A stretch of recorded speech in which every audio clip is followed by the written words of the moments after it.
ፕራክቲካል ባልሆነ ለማንኛውም እንደ ሚኒስትሪ ኦፍ ኢኖቬሽን እና ቴክኖሎጂ ነው የሚሰጣው አጠቃላይ ሚኒስትሪ ኦፍ ኢኖቬሽን እና ቴክኖሎጂ ሳይንስ ቴክኖሎጂ ኢኖቬሽን ፕሮሞት ማድረግ ከዚህ ጋር ተያይዞ ዲጂታል ኢኮኖሚውንም እንደዚህ ሚኒስትሪ ነው የሚያስተዳድረው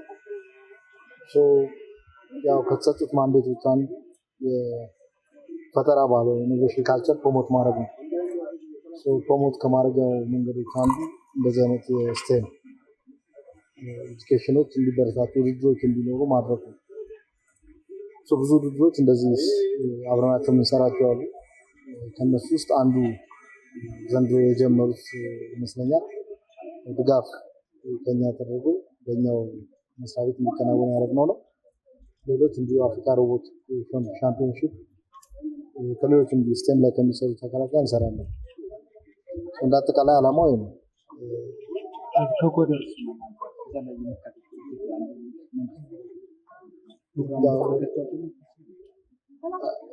ብዙ ፕሮግራም ነው ያለው ኤኒዌይስ ኮደርስ ኢኒሺዬቲቭ 5 ሚሊዮን ኮደር ኢኒሺዬቲቭ ራሱን ችሎ ሰዎች ዲጂታሊ ስኪልድ እንዲሆኑ እና ለፊውቸር እንደው ጆብ እንዲዘጋጁ ነው ከትምህርታቸው ጋር ከተያያዘ ሰርቲፋይድ ሞር እሱም ሲሪየስ ሰርቲፊኬሽን ፕሮግራም ነው ኖት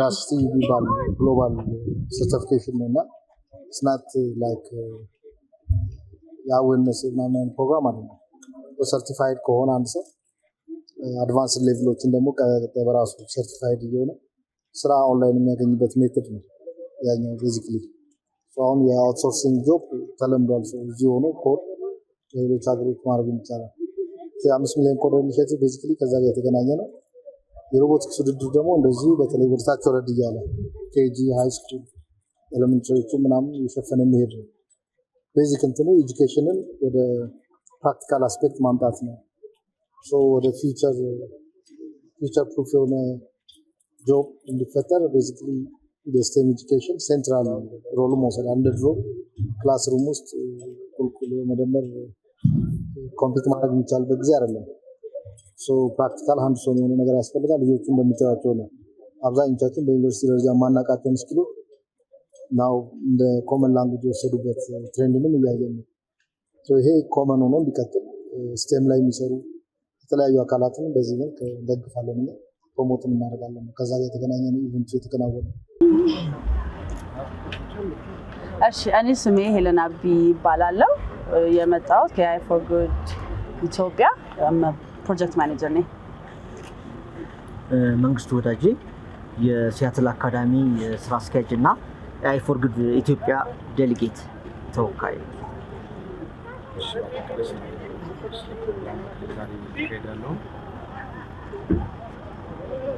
እሺ ዛሬ ያካሄደን የምንገኘው የዩናይትድ ኔሽን የተዘጋጀው በዩናይትድ ኔሽን እና በአይቲዩ ኢንተርናሽናል ቴሌኮሙኒኬሽን ዩኒየን የተዘጋጀውን AI for Good Robotics Youth Challenge እያዘጋጀን እንገኛለን ሮቦቲክስ ፎር ጉድ ዩዝ ቻሌንጅ በተለያየ ሀገራቶች የሚሳተፉበት ሲሆን ኢትዮጵያ ደግሞ በዛ ውስጥ በሲያትል አካዳሚ አማካኝነት ተመራጭ ሆናለች ማለት ነው በዚህ ውድድር ላይ በሁለት ይካሄዳል አንደኛው በጁኒየር ሌቭል ከ10 አመት እስከ 13 አመት እና በሲኒየር ሌቭል ደግሞ ከ14 እስከ 18 አመት የሚሆኑ ታዳጊ ወጣቶችን ያሳትፋል ከተሳተፉም በኋላ ያሸናፊዎችን አሸናፊ በጃንዋሪ የት ነው በጁላይ 18 ለሚደረገው ጁላይ 10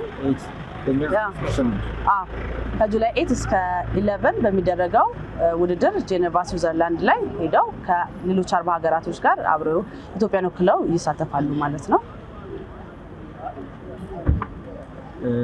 እሺ እንግዲህ AI for Good ማለት በዓለም አቀፍ ተቋም ITU በተባለ ተቋም በዩኤን መሰረት ያደረገ ተቋም ነው ይሄን ውድድር የሚያካሂደው ITU የተባለው ተቋም ነው በ25 ሀገራት ይካሄዳል ከነዚህ ሀገራት መካከል ኢትዮጵያም አንደኛዋ እንድትሆን አመልክተን ወደ ውድድሩን ተፈቅዶልን ኢትዮጵያ ውስጥ እንዲዘጋጅ ተደርጓል ይሄ ውድድር በ25 ሀገራት ሀገራዊ ውድድር ይደረጋል የአሸናፊዎች አሸናፊ ጄኔቫ ላይ ከሐምሌ 8 እስከ 11 በሚደረገው ውድድር ኢትዮጵያን ወክለው የሚገኙ ይሆናል በዚህ አመት ያለው የ2025 ማለት ነው የውድድር ርዕሱ ዲዛስተር ሪስፖንስ ተብሎ በመሬት መንቀጥቀጥ አደጋ ቢፈጠር ከዛ በኋላ እንዴት አድርገው ሮቦቶች የሰው ልጅ ተክተው አደጋ የደረሰባቸውን ሰዎች ወደ ሆስፒታል ከደግሞ አደጋ እንዳይደርስባቸው እዛው አካባቢ ያሉትን ሰዎች ደግሞ አንስተው ወደ ሪስኪ ኤሪያ ወደሚባል ቦታ ማድረስ የሚችሉበትን ሰርተው ማሳየት ነው። ውድድሩ የሚደረገው በሁለት ሌቭል ነው። ጁኒየር ሌቭል የሚባለው ከ14 እስከ 18፣ ሲኒየር ሌቭል ከ14 እስከ 18 አይ ሚን ጁኒየር ከ10 እስከ 14፣ ሁለተኛው ሲኒየር ከ14 እስከ 18 የሚደረግ ይሆናል። የመጨረሻ ፋይናሊስቶች አንዳንድ ፋይናሊስት ማለት ነው ኢትዮጵያን ወክለው ከጁኒየርም ከሲኒየርም ጄኔቫ ላይ የሚወክሉ ይሆናል ማለት ነው። በዛሬው ዕለት እንግዲህ የምንለየው ኢትዮጵያን የሚወክሉ ወጣቶችን አሸናፊ ወጣቶችን በዚህ ውድድር የሚመረጡበት ፕሮግራም ነው የሚሆነው። የዚህ ውድድር ምንድነው? ምንም አይነት ክፍያ የለው። በዩኤን የተዘጋጀ ነው። የውድድሩ ነፃ ነው። ምንም አይነት ክፍያ የለውም። አንዱም መስፈርት ይሄ ነው። በነፃ ነው ማንም እንትኖች የሚያደርጉት። እንግዲህ ይህን ውድድር ያዘጋጀ ነው ሲያትል አካዳሚ ከሚንት ጋር ሚኒስትሪ ኦፍ ኢኖቬሽን ኤንድ ቴክኖሎጂ ጋር በጋራ በመሆን ነው። ትልቅ ድጋፍ አድርገውልናል። ካዩ በኋላ በጣም በጋራ ሆነን ነው የሰራናቸው። ለዚህም ሰክሰስ እንግዲህ እስከ መጨረሻ እንዲደርስ የነሱ ድጋፍ ማድረግ ነው። ይሄ ውድድር መደረግ በርካታ ወጣቶችን አሁን ስላለው በተለይ ሀገራችንም ወደ ዲጂታል ትራንስፎርሜሽን ነው እያደረገች ነው። በዓለምም ላይ እንግዲህ እንደሚታወቀው ቴክኖሎጂ ላይ የሚሰሩ ሀገራት ናቸው እንግዲህ ራሳቸውን እያስከበሩ በሕክምናም በጤና ላይ በመከላከያ በዲፌንስ በሁሉም ዘርፍ ኤአይ እና ቴክኖሎጂ ላይ የሚሰሩ ሀገራት ናቸው። ስለዚህ ይህን ሁሉ ነገር ለመስራት ወጣቶች ጠንክረው መስራት አለባቸው። በዚህ ፕሮግራም እኛ ያገኘነው ነገር ምንድነው? ልምድ ምንድነው? ወጣቶች ድጋፍ ከተደረገላቸው የሚያስፈልጉ ማቴሪያሎች ካሉ በዓለም ላይ ካሉት ወጣቶች በተመሳሳይ ምንም ነገር መስራት የሚችሉ ወጣቶች ማግኘት እንደምንችል ነው።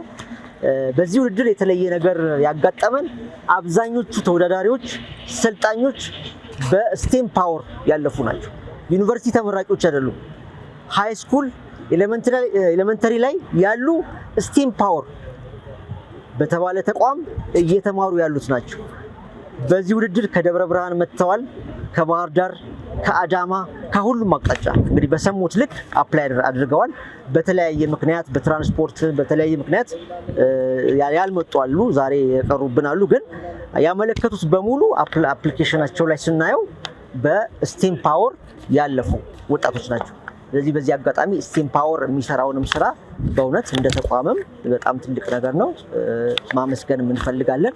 እንግዲህ የኛ ሲያትል አካዳሚ እንደ ተቋም እየሰራን ያለነው ትምህርት ስራ ላይ ነው።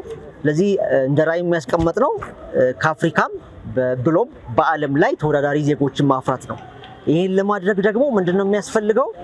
ተቋማት የውድድር መድረኮችን፣ ተመሳሳይ ልምዶችን፣ ኤክስፒሪየንሶችን ከተለያዩ ተቋማት ጋር እያየን መስራት ይገባል በሚል ያዘጋጀነው ነው። ስለዚህ የመጀመሪያውን ልምድ የምናገኝበት ሀገራችንም ያሉበት የተማሪዎቻችን ደረጃ የምንለካበት በዓለም ደረጃም ታዋቂነትን እንዲያገኙ ሀገራቸውን ወክለው የእኛንም ተቋማት እየሰራን ያሉትንም ለማስተዋወቅ ትልቅ መድረክ ይሆናል ብለን እናስባለን። ያመለከቱት 16 ቲሞች ናቸው ማለት በአንድ ቲም 8 ነው የሚፈቀደው። ስለዚህ በጁኒየር እና በሲኒየር 16 ቲሞች ተመዝግበዋል፣ ግሩፖች ተመዝግበዋል። ከሁለቱ አንድ ሲኒየር ያልፋል፣ ከጁኒየርም አንድ ሲኒየር ያልፋል። ስለዚህ አገራችንን ወክለው ፋይናል ላይ የሚሳተፉት ከጁኒየር 1 ከሲኒየር 1 ይሆናል ማለት ነው።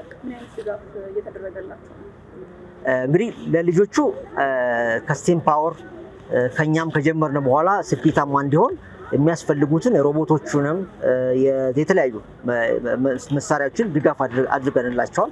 እንግዲህ ያሉትም ቲሞች በጣም ብዙ ስላልሆኑ ባሉት ጥረት አድርገዋል። አብዛኞቹ የራሳቸው ጥረት ነው። በጣም በተለያየ ነገር ነው የሰሯቸው። ለዚህ ኤንዌስ ለፕሮግራሙ እንዲደርሱ በተለያየ ነገር ተደግፈው በዛሬው ዕለት ይሄንን በተሰጠው መመሪያ መሰረት መስራት የሚችሉ ሮቦቶችን አምርተው ዛሬ ውድድር ላይ ቀርበዋል ማለት ነው። እንግዲህ ይሄ ፕሮግራም በዓለም አቀፍ ደረጃም የመጀመሪያ ጊዜ ነው። በዩኤን የተዘጋጀ የመጀመሪያ ፕሮግራም ነው። እንደ ሀገራችንም ለመጀመሪያ ጊዜ የተዘጋጀ ፕሮግራም ነው። እንደ ችግር የሚነሱ ክፍተቶች ይኖራሉ ምናልባት ከተማሪዎች አቅርቦት? አዎ እንግዲህ አሁን ያጋጠመን ችግር አንደኛ የኢኩዊፕመንቶቹ ለሮቦቲክስ የሚያስፈልጉ ማቴሪያሎች ዋጋቸው በጣም ውድ ነው።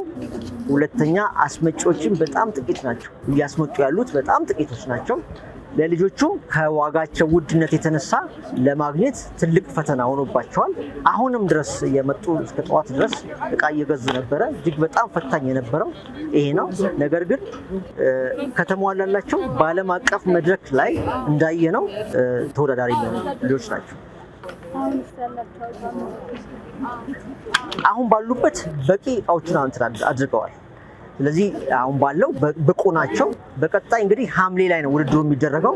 ስለዚህ በቀሪውም ጊዜ በተለይ ለመጨረሻው ዙር ፋይናሊስት ለሚሆኑት ቡድኖች ድጋፍ እና ክትትል ይደረግላቸዋል በእኛም በሚኒስትሪ ኦፍ ኢኖቬሽንም። ስለዚህ ጠንካራ ተፎካካሪ ይሆናሉ ብለን እናስባለን።